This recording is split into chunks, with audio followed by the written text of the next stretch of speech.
Assalamualaikum warahmatullahi wabarakatuh. Bismillahirrahmanirrahim. Alhamdulillahirabbil alamin. Wa bihi nasta'inu 'ala umuri dunya wad din. Asyhadu an la ilaha illallah wahdahu la syarika lah.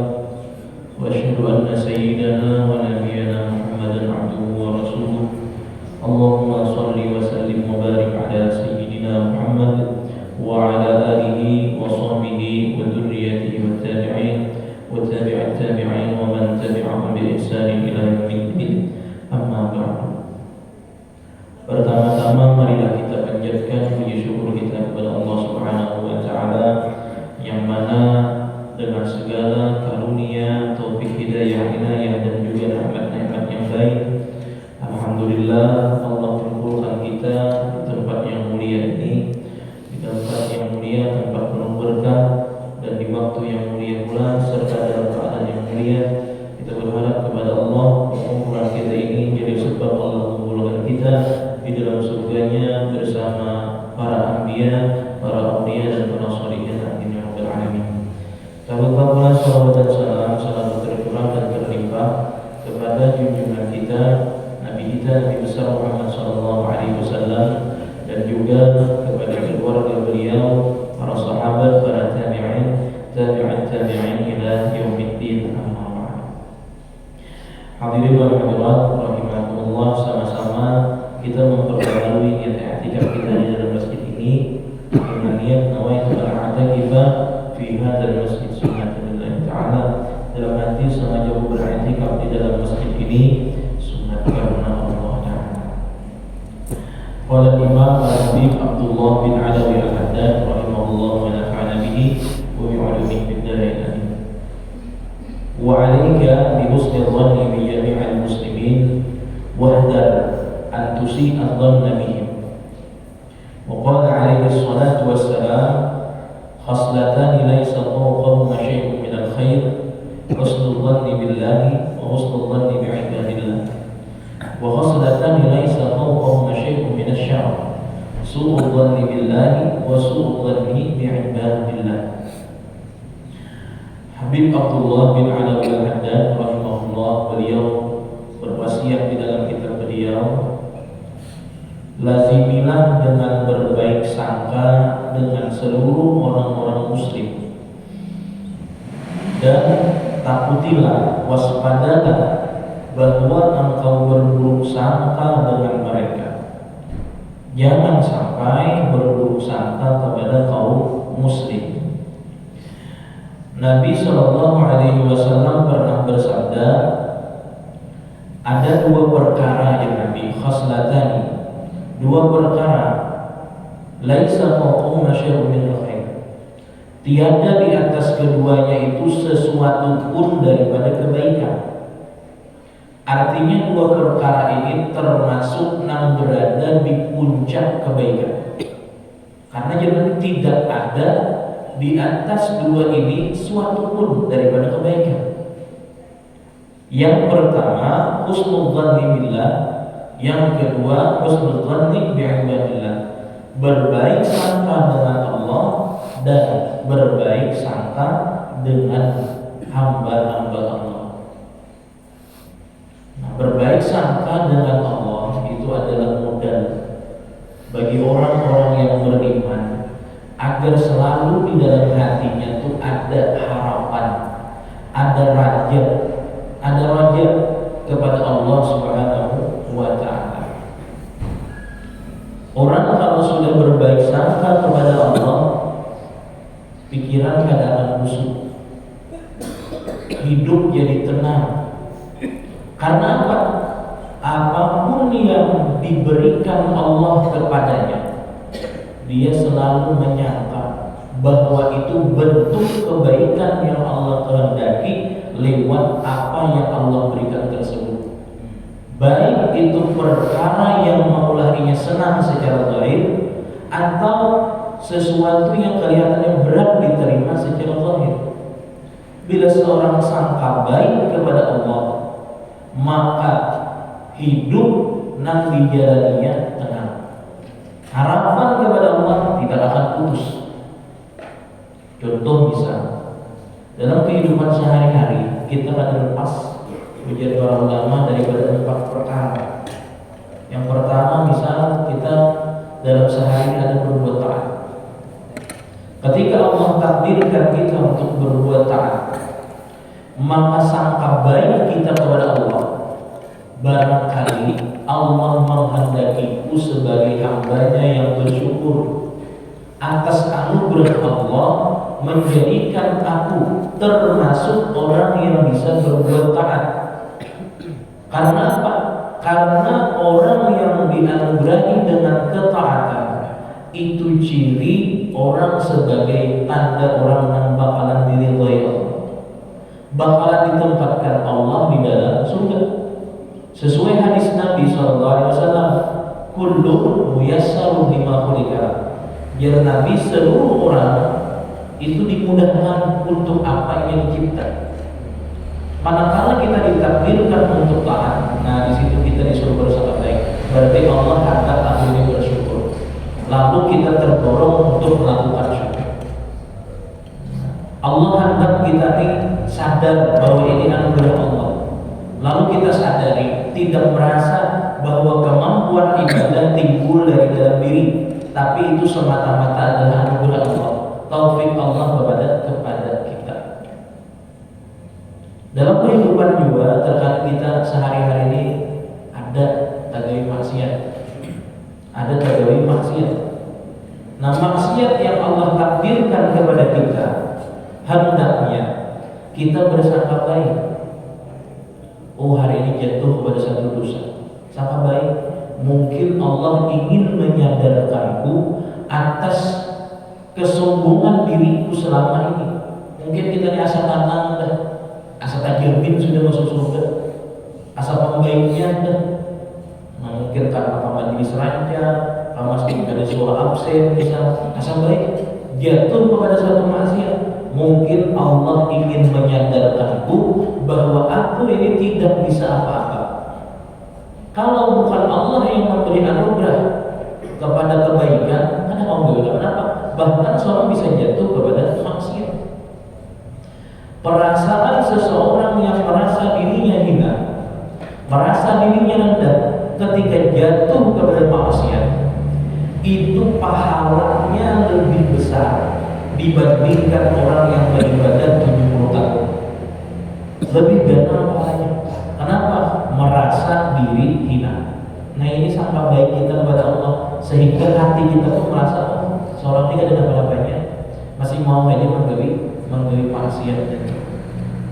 Nah, dan kita bersangka baik, Allah menghendaki kita untuk berbuat maksiat. Mungkin Allah mengharap, Allah ingin mendengar istighfar kita, Allah merindukan kita untuk bertaubat.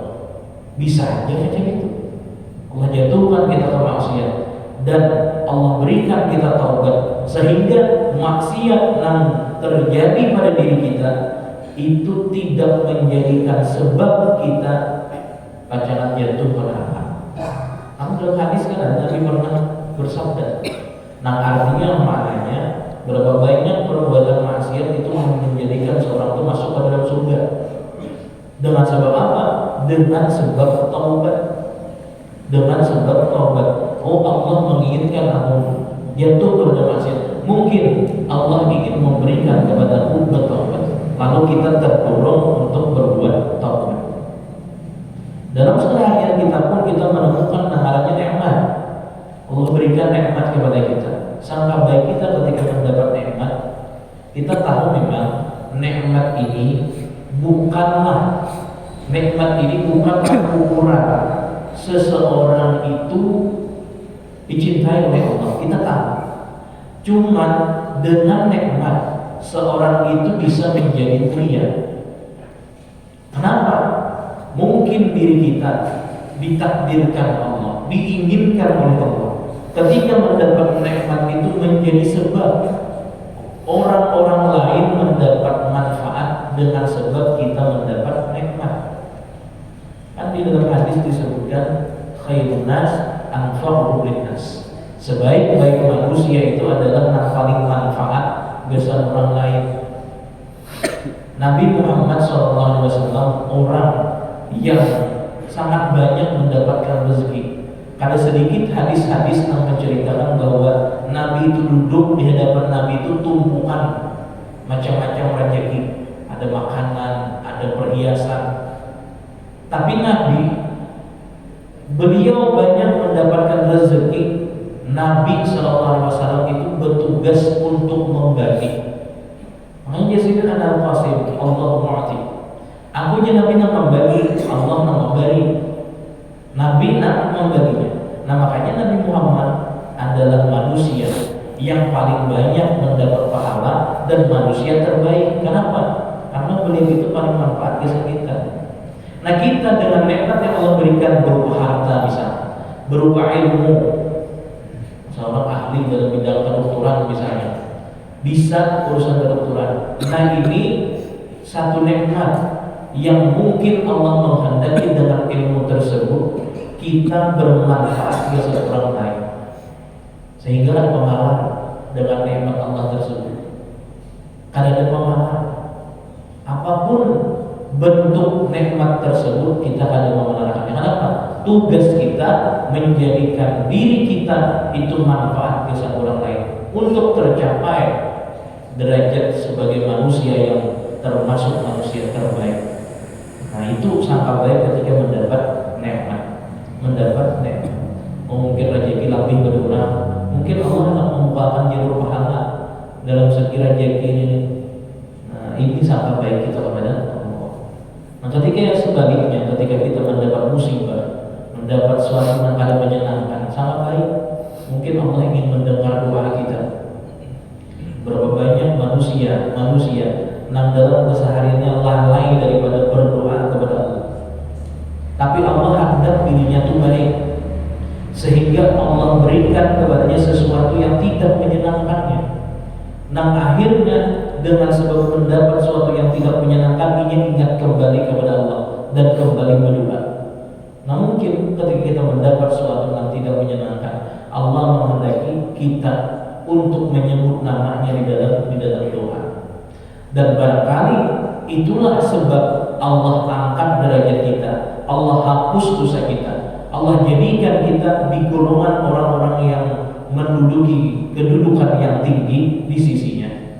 Kan ada sedikit wali-wali Allah itu yang dalam hidupnya mereka itu ada ahli ibadah, tapi takdir Allah mereka itu jadi wali. Mereka itu jadi wali. Cuma dalam kehidupannya ada banyak ibadah, menahajud kadang misalnya, bayar sunat berbayar. Tapi Allah hendak orang ini jadi wali. Agar bagaimana Allah sampaikannya kepada derajat wali, biasanya dijadikan sebab diberikan sesuatu yang tidak menyenangkannya. Dibalangkan garing, berbulan-bulan garing, tapi dengan garingnya orang ini tetap sabar, kewajiban tetap ditunaikan, perkara yang dilarang tetap dijauhi, tidak menghalalkan segala cara untuk berobat. Artinya berobat sesuai syariat aja. Nah, kadang menghalalkan segala cara. Ini akhir zaman itu macam-macam jenis pengobatan, dan jangan sampai kita jatuh kepada pengobatan yang dilarang oleh Allah. Sekarang ada di daerah Balikpapan kalau tidak salah, itu seorang pendeta. Jadi pendeta ini bila keluar dari gereja, imba-imba khutbah di dalam gereja, bila keluar itu manusia beratus sama nungguin di luar. Nah apa tujuan? Karena berobat. Dinamai oleh pendeta, kita punya benar garing nampak, garing ini tunjulnya apa? Udah dan banyak orang seolah-olah membuktikan itu sembuh. Tapi ini jalur yang salah. Jalur yang salah, berobat dengan cara yang kadang. Dan ini salah satu cara mereka untuk menarik perhatian orang-orang yang tidak seragama dengan mereka agar peduli, agar hendak masuk ke agama mereka. Jadi bahaya. Kita bisa keluarga, kita ada tahu, bisa aja dakwah bukannya tuh. Nah istilahnya dakwah bukannya tuh sampai kepada kita ada tahu. lewat jalur pengobatan, diobati kayaknya jadi kayak sembuh. Padahal ada juga bang, cuman pada saat orang dari sugestinya sampai asa sigar. Kenapa orang banyak di situ? Jadi setelah itu paurutan nggak bila banyak orang di situ asa harap dari sampai orang. Nah dokter orang banyak di situ obat mah dokter tuh harap ya orang. Walaupun sebujurnya banyak juga ada sigaran itu. Kenapa? Karena kita tahu kesembuhan itu adalah kehendak Allah, kekuasaan Allah. Nah kita menjalani pengobatan itu sekedar untuk menjalankan syariat. Boleh, cuman dengan jalan-jalan yang halal. Nah ini orang dari berbulan-bulan berobat karena melanggar syariat. Ibadah yang wajib tetap jalan. Sabar diberikan oleh Allah ke dalam hatinya, sehingga pahala sabar yang diberikan Allah kepada orang tersebut itu menjadikannya derajatnya naik berlipat-lipat ganda, naik dengan cepat ke derajat yang tinggi, sehingga orang ini lantas jadi wali, jadi wali. Padahal ibadah ada banyak, istilahnya caranya mengandalkan pahala Allah ada sampai jadi wali, cuma karena ingin diberi Allah pahala sabar, maka Allah angkat derajat orang tersebut. Hadirin wa hadirat rahimakumullah. Nah begitulah kalau kita mendapatkan apa yang terjadi kepada kita sehari, disuruh kita sangat baik, nang nyaman, tak ada nyaman, pasti ada kebaikan di balik itu. Nah Allah kehendaki itu, Allah menghendaki dengan kebaikan sangat baik, sehingga kita tidak pernah putus asa daripada rahmat Allah Subhanahu wa Ta'ala. Yang terjadi zaman dahulu, Rasul pernah menyabdakan, Nabi pernah menceritakan seorang laki-laki yang membunuh manusia sebanyak 99 itu. 99 hendak bertaubat. Betapa orang banyak. Tunjukkan kepadaku di mana manusia yang paling alim. Jadi orang lihat coba datang ke situ, ada seorang pendeta. Orang tua alim, didatangi oleh si pendosa, si orang yang menggawi dosa, membunuh banyak orang. Datang, wahai pendeta, apakah Allah masih bisa menerima taubatku? Nah, bagaimana dosanya? Aku telah membunuh 99 orang. Menjadi pendeta, kamu punya dosa. Coba apa lagi? Aku taubat. Allah berubah, saring nih, si nang pembunuh ini saring. Nah akhirnya dibunuhnya si pendeta mati genap 100. Nah makanya kita kalau ada orang masih berharap dengan rahmat Allah, jangan pernah diputus asakan orang tersebut. Dalam Al-Quran pun diperintahkan seperti itu. Qul ya ibadiyalladzina asrafu ala anfusihim la taqnatu min rahmatillah. Katakan wahai Muhammad, wahai hamba-hambaku yang mereka itu melampaui batas dengan berbuat dosa, jangan pernah putus asa dari rahmat Allah. Bagaimana agar kita ada putus asa itu? Ya salah satunya dengan bersama baik kepada Allah. Nah ini orang pembunuh ini sangat baik masih, kayaknya Allah tetap masih ada kesempatan untuk menerima taubat. Kali cukup kepada satu pendeta, akhirnya bertanya lagi kepada yang lain. Tunjukkan kepadaku di mana ada seorang yang paling alim. Coba biar datangi, situ ada tuan guru. Orang yang alim datanginya, didatangi oleh sini. Wahai alim, aku ini adalah seorang yang telah membunuh 100 orang. Apakah Allah masih menerima taubatku seandainya aku bertaubat? Oh, jadi orang alim, jangan dosa macam itu lebih pun diterima oleh Allah. Allah akan menerima taubat seseorang, tidak memandang seberapa banyak dosa. Akhirnya si laki-laki ini bertaubat. Karena apa? Karena kadang putus asa. Coba karena sekaliman jangan gara-gara orang yang ucap sependeta ucap tadi, ada Allah tidak mengampuni, putus asa, kan bicara baik semua. Tapi karena masih sangka baik kepada Allah, masih ada harapan, sehingga orang ini kesempatan bertaubat besar dan akhirnya mendapat taubatnya. Nah akhirnya disuruh oleh si alim, biar jangan lagi berada di kampung Bahari, tulak biar ke kampung Anyar. Di situ orang-orang baik. Di situ orang-orang baik tinggalkan tempat biadab ini. Karena kan itu bertobat tuh disuruh meninggalkan tempat di mana dia biasa menggawi dosa. Saya kira jangan tak pancing lagi. Kenapa? Karena biasa tempat yang menjadi kebiasaan seorang memperbuat dosa itu akan menarik kembali. Tempat nongkrong di situ biasa menggawi dosa. Dari jauh pakaian biasa di situ memakai pakaian itu biasa menggawi dosa. Tinggalkan pakaian itu. Fasilitas apapun yang biasa menjadi sebab seorang memperbuat dosa, suruh meninggalkannya. Nasi orang yang bertaubat ini akhirnya berjalan pulang menuju kampung yang hanya di tengah jalan meninggal. Berebut mereka. Biar malaikat maha membawa surga dia takut.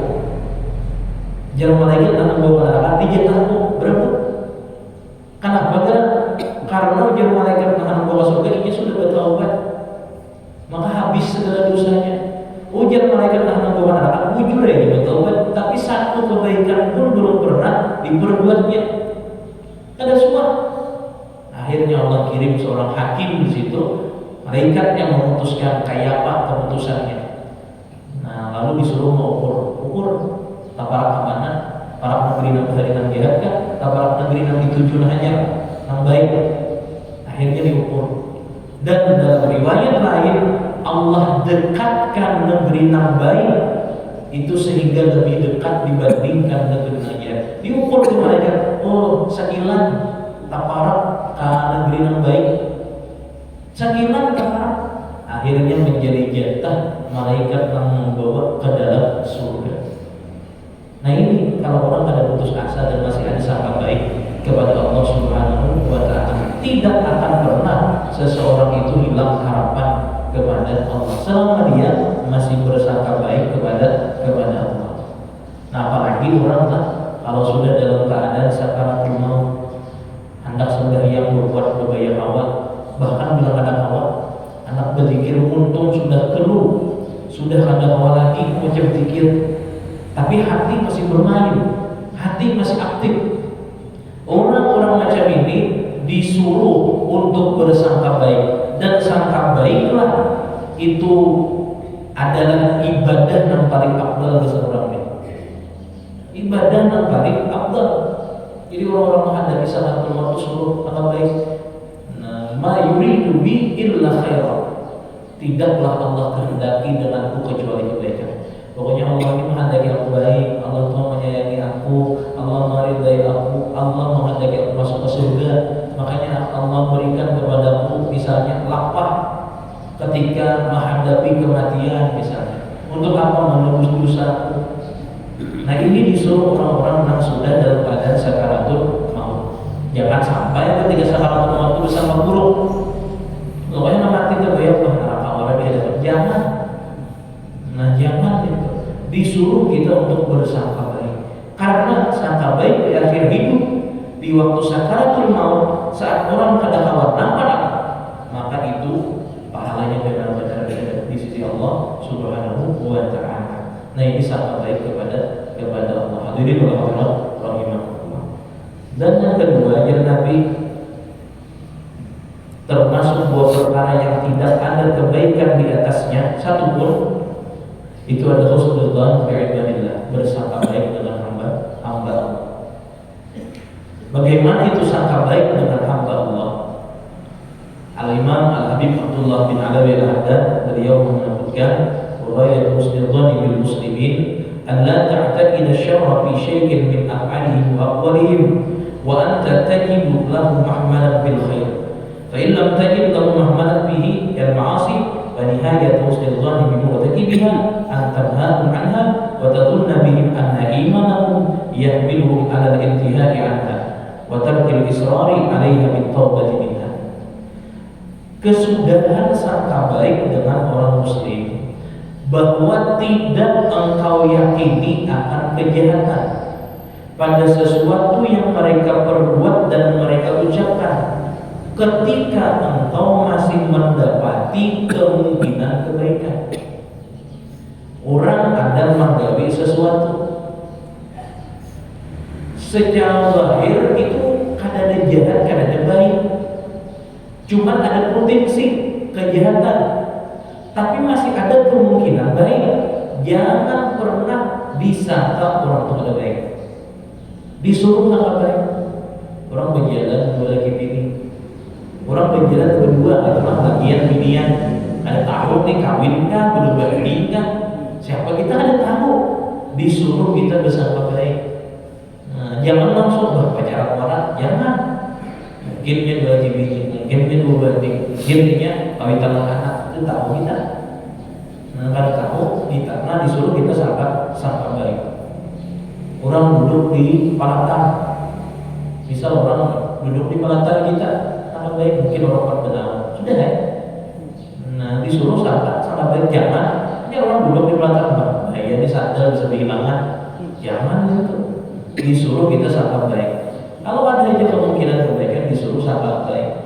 Bahkan Nabi Abdullah Al-Haddad, seandainya pun ada potensi kebaikan di situ, bahkan ada jahat, macam kayak orang menggawi maksiat, jelas menggawi maksiat.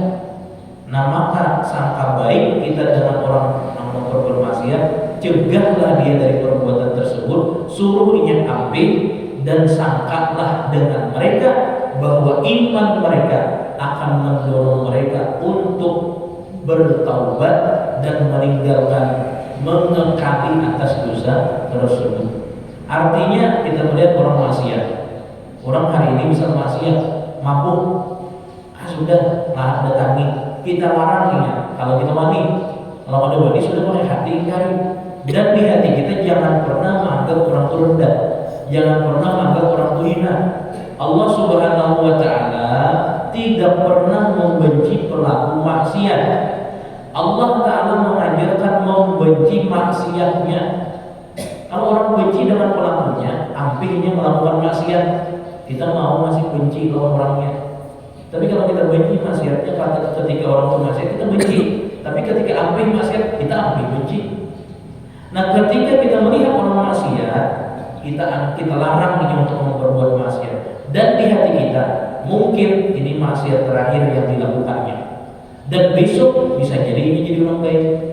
Karena banyak banget kan manusia ini, nah dahulunya itu jahat, berbalik jadi orang baik, bahkan jadi balik oleh Allah. Kita tahu kayak jagaunya Sayyidina Umar, kayak apa taatnya Sayyidina Umar itu di agama sebelum Islam. Tapi akhirnya apa? Termasuk Amirul Mukminin dengan sebab dia bertaubat. Imam Ma'ruf Al-Karhi, seorang yang lahir dari ayah dan ibu Nasrani, tapi Sidin di masa kecilnya dididik oleh Abah di antara ke gereja. Saya kira belajar agama Nasrani.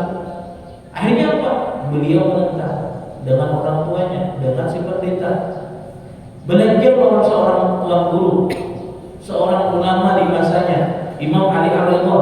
Akhirnya memeluk agama Islam. Karena habitat saya, pokoknya anak yang penting kulik, yang penting kulik. Kayak apa lagi yang kulik akhirnya kalau masih sampai di rumah kayak apa kabar? Sekarang engkau kulik dalam keadaan masih Nasrani kan? Ada jadi orang sudah berislam. Karena perbuatan baik sedikit, orang tuanya pun akhirnya memegang Islam berdua. Nah, berapa banyak orang menganggap agamanya yang baik, tapi jadi baik. Nah, begitu juga kita saat melihat pelaku maksiat. Oh, mungkin ini hari ini masih maksiat, esok mungkin ini lebih mulia dibandingkan kita. Ini lebih tinggi dibandingkan kita. Kenapa? Karena kita udah tahu kita ini esok mau terjatuh pada maksiat. Orang hari ini maksiat kita ada, esok kan kita ada tahu bisa berbalik. Nah, sehingga dengan sangka baik kepada kaum muslimin ini, walaupun kelihatan perbuatan mereka itu jahat secara zahir, maka sangka baik kita tuh akan menjadikan kita merasa rendah hati. Nah, mana dengan rendah hati inilah seseorang bisa selamat kayak Nabi di akhirat. Imam Ibrahim bin Adham rahimahullah, beliau pernah mengatakan yang artinya, seandainya engkau masih menganggap manusia di seluruh muka bumi ini jahat, tapi apa manusia baik, aku aja yang jahat, namun ada satu yang lebih jahat dibandingkan aku, satu orang, ini berarti masih ada sombong di dalam hatimu sendiri. Masih merasa lebih baik dari satu orang, itu masih ada sombong dalam hati orang. namun kita sangka baik ke orang. Oh mungkin orang tua wali, oh mungkin orang tuh juri maksiat sekarang, isuk bisa jadi wali. Nah sehingga kita sadar, kita ini ahli maksiat, kita tahu berataan, kita ini pasti ada memiliki aib, cuman kita ada mau mengkainya dengan orang. Nah kita ini pasti ada basic kesalahan, kadang kita mengkai dari orang, tinggal kita menyadarinya kah ada. Bila kita sadar, ada tuh kesempatan memperbaiki. Nah ketika kita sadar bahwa kita ini ada memiliki kekurangan, mungkin ada sombong, mungkin ada dengki, kita nggak tahu. Nah, masing-masing aja tahu itu. Nah melihat orang lain melakukan maksiat zahir, oh itu maksiat zahir aja. Isu mungkin nyampe derajatnya naik. Seorang bisa maksiat batin bahaya benar. Artinya apa? Lebih mulia orang masih dibandingkan diri kita, sehingga hati kita itu masih merasa lebih rendah dibandingkan orang lain. Nah, man tawaddu'a rafa'ahu Allah. Orang yang bersifat tawadhu, rendah hati, Allah akan meninggikannya di sisi Allah Subhanahu wa taala. Hadirin wa hadirat rahimahullah. Nah, itu sangka baik. Dua perkara tersebut dalam satu hadis disebutkan sebagai perkara yang terbaik, tidak ada kebaikan dan melebihinya. Rasul pun melanjutkan sabdanya, wa khaslatani laisa fawqahuma syai'un minasyarr.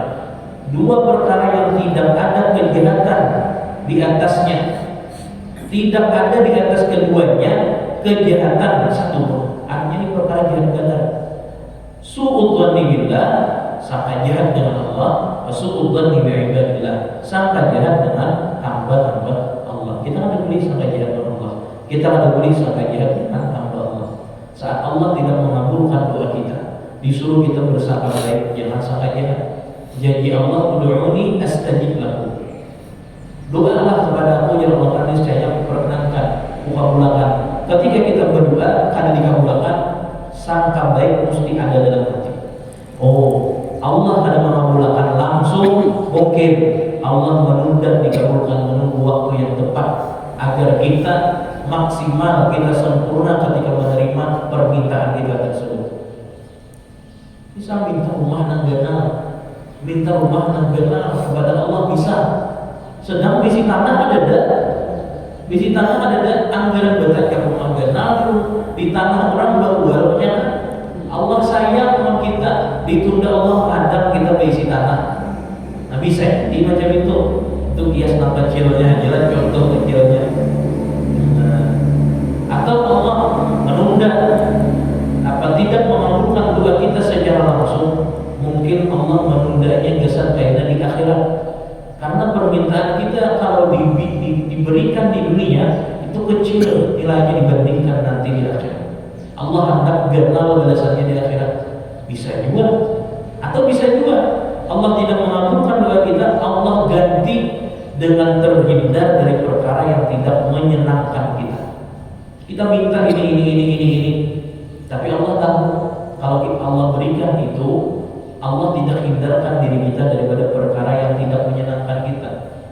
Mungkin rumah bisa kebakaran, kemalingan, awak bisa garing. Kita kan minta, saya kira selamat itu, mintanya aja minta rezeki. Nah Allah kan memberi rezeki secara langsung, tapi Allah gantikan perkara-perkara dan aturan yang ada yang menimpa kita itu terhindar daripada kita. Meskipun sudah tentuan Allah, makanya apa? Dalam satu hadis disebutkan, la yughayyirul qadar illa du'a. Tidak akan bisa merubah takdir kecuali doa. Doa seseorang ini pengaruhnya sangat besar. Doa timbul karena ada harapan dan masih berharap, masih bersangka baik kepada Allah. Kalau sudah sangka jahat, Allah akan mengabulkan doamu. Ampih berdoa akhirnya apa? Gara-gara ampih berdoa, orang ini ibadah yang lain pun boleh. Doa itu ibadah yang hampir berdatang manusia menggawi. Makanya doa itu mukhul ibadah. Doa itu adalah intisari ibadah. Orang itu ada banyak bayangan, orang itu ada banyak ahli maksiat, garing, di dokter itu 3 hari lagi mati. Pasti berdoa, ya Allah berat panjang. Ingat masih berdoa, walau sembahyang parah.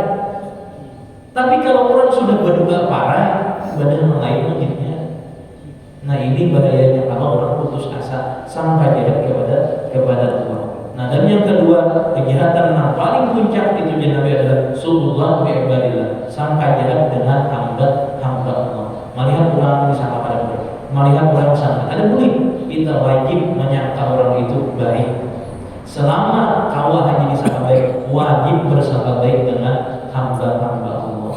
Nah, hadirin wal hadirat rahimakumullah, mudah-mudahan Allah jadikan kita hambanya yang selalu bertakwa, dihindarkan daripada prasangka-prasangka yang ada baik. Allah selamatkan kita di dunia dan di akhirat, amin ya rabbal alamin. Ini sudah dapat disampaikan dan ada manfaatnya. Sampai Allah dimanfaatkan bila itu wal hidayah. Assalamualaikum warahmatullahi wabarakatuh.